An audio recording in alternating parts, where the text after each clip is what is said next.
Alright, so this is going to be my quick little tutorial on how I do furled monofilament leaders for fly fishing. What you're going to need is some monofilament. In this case I'm using Amnesia, and that's just for the sake of making it easier to see what I'm doing on film.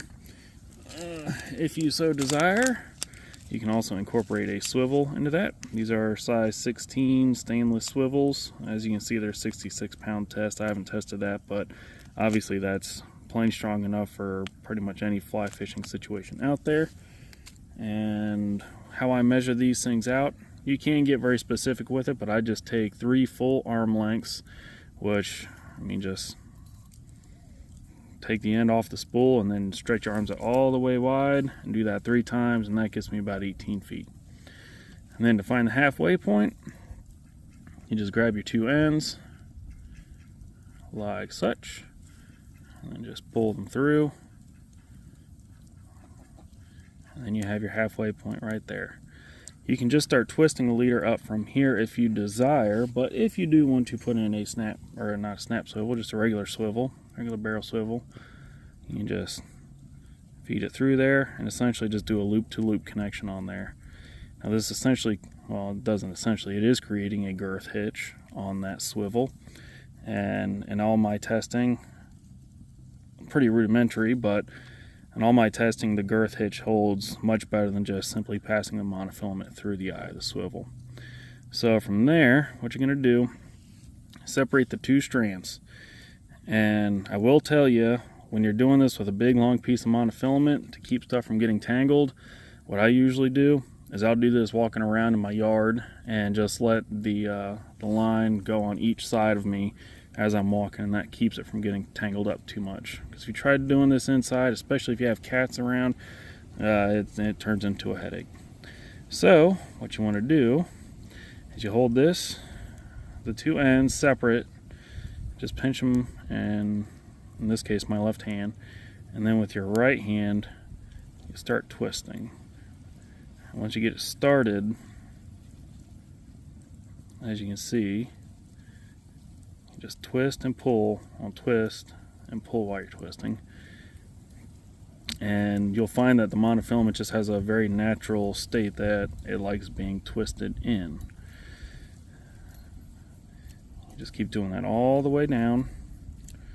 Like I said, this takes a little while to get the hang of, and again, I found the best way to do this when you're dealing with an 18 or 20 foot section of monofilament is to just be walking around the yard and have one side or one piece of monofilament going this way and the other going that way, and just walk around, and usually it keeps it from getting too tangled up. So you just twist until you reach the very end, and at this point I just toss a single overhand knot in there, and all this knot is doing is keeping it from coming undone. Use my teeth on this one just because this 25-pound monofilament can be kind of testy. Alright, so now you've taken 2 ends and essentially made them one. And then what I do at that point, and again, you can experiment with this and find what suits you best, but I will take it essentially into thirds. Grab the wrong section.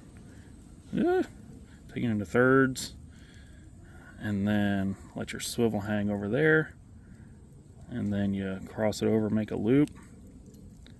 You just do the same thing, taking those 2 strands of 2 and making it 1 strand of 4.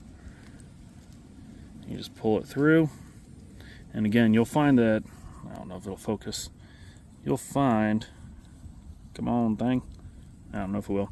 You'll find that it just wants to sit very naturally. Like this actually does turn into a pretty smooth leader, and when all is said and done, you only have 1 knot in there. So now you have the loop connection for your fly line.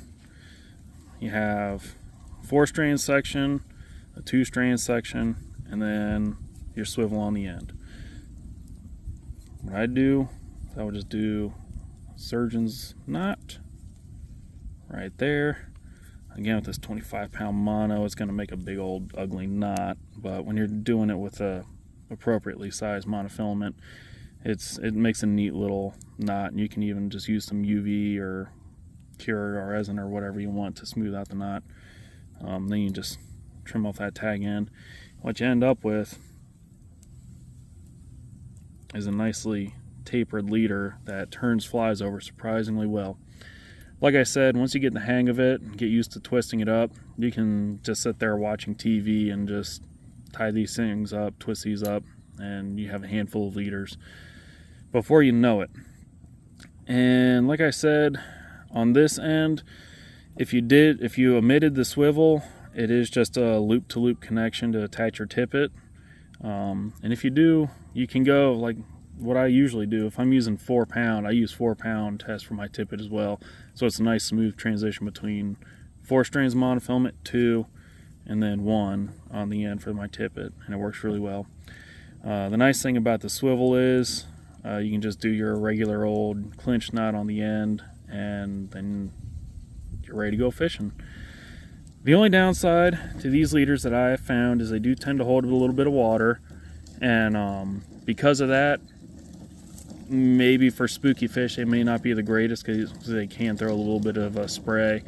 But what you can do is you can treat them with like a mucilin or some other silicone paste, and that should keep them from gathering too much water and spraying the water surface.